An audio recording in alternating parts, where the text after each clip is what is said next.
Só sei, falando comigo assim, o chefe mandou perguntar como você está.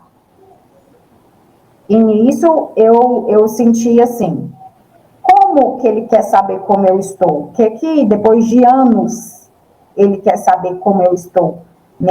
Meu perfil na internet está aí, quem quiser abrir, ver minha família, ver como que é meu dia a dia, né?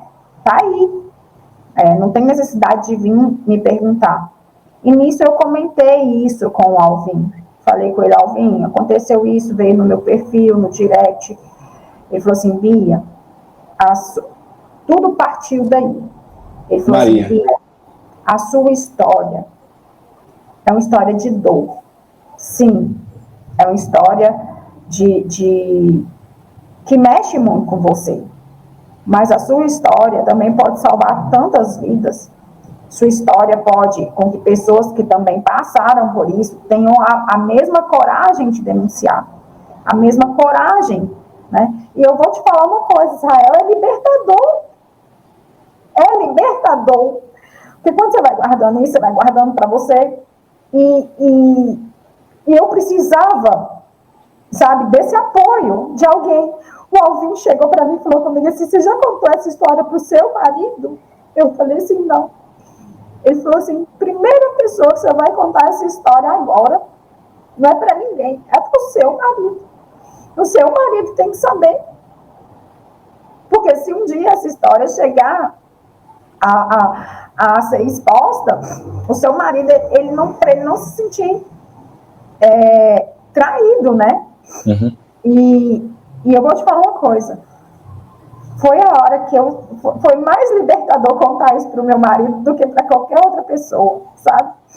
Eu contar para ele tudo que eu passei, né, dentro da igreja do Evangelho Quadrangular, de como que eu era, né, essa situação de eu ter sido considerada de uma certa forma, né,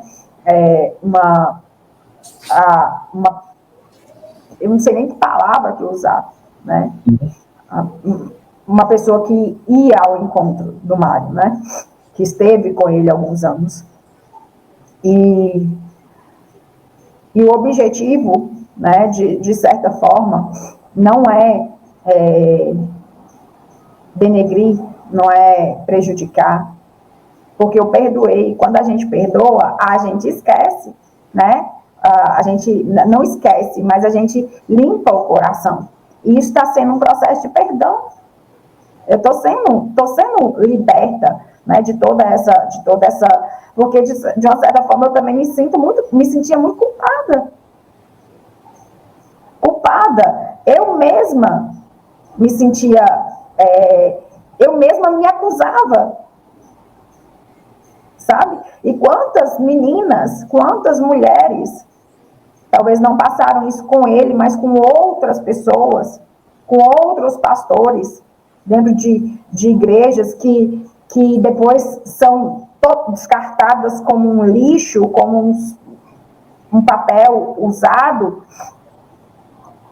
e se sentem, não conseguem. Eu consegui, graças a Deus, me reerguer, mas tem quantas mulheres que não conseguem? Que não conseguem.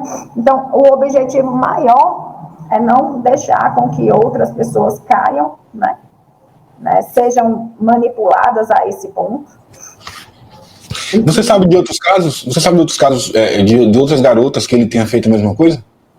Então, o que eu sei é que quando ele estava comigo, eu morando em Belo Horizonte, ele já tinha um caso com a Bianca, que naquela época era menor de idade. Eu já era de maior, né? Mas ela, naquela época, era de menor.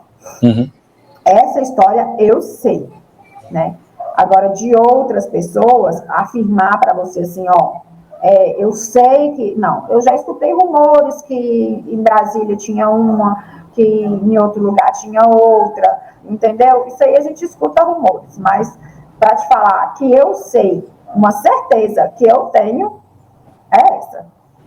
É que eu no período em que eu estava lá, ele já estava tendo algo com a Bianca.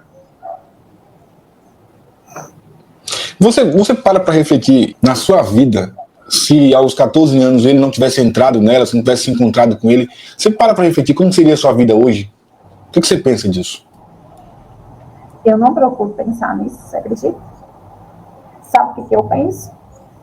Não deixar isso acontecer com minha filha, não deixar isso acontecer com outras, com filhas de amigas.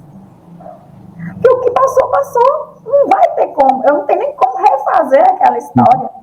Eu estava lembrando disso hoje de manhã, eu fazendo meu devocional, orando a Deus, falei assim, Senhor, naquela época o que eu mais queria era ter uma casinha de boneca, de madeira, para eu poder brincar.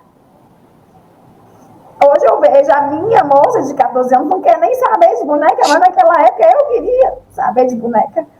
Sim. Eu te falo assim, que eu não tenho como reconstruir, e eu não penso, eu não procuro pensar como que teria sido a minha vida, porque eu falo que tudo na nossa vida tem um propósito, e se eu passei por tudo isso, é porque hoje tem um propósito. Às vezes a gente não entende, mas a gente vai entender que tudo que a gente passa tem um propósito. Um propósito. E qual foi a reação do seu marido, como você contou?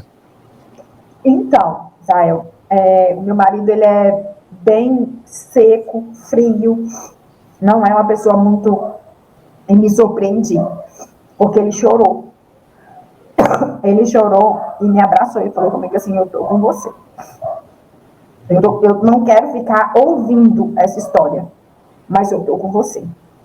Então, ele foi a primeira pessoa a me incentivar a ir na delegacia. Aí, e por incrível que pareça, se tivesse demorado 1 ano, teria prescrito.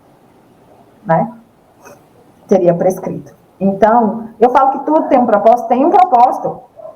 Tem um propósito. Eu estou identificando nessa história que essa é a hora. Essa foi a hora que o Senhor escolheu para que isso viesse à tona. Não tinha outro momento, não era antes e nem era depois, é agora. Porque ele falou comigo assim, você vai na delegacia, você vai denunciar, porque a gente tem uma filha de 14 anos, inclusive dentro da igreja do Evangelho Quadrangular, e a partir de agora a gente não vai lá mais. A partir de agora a gente não vai lá mais.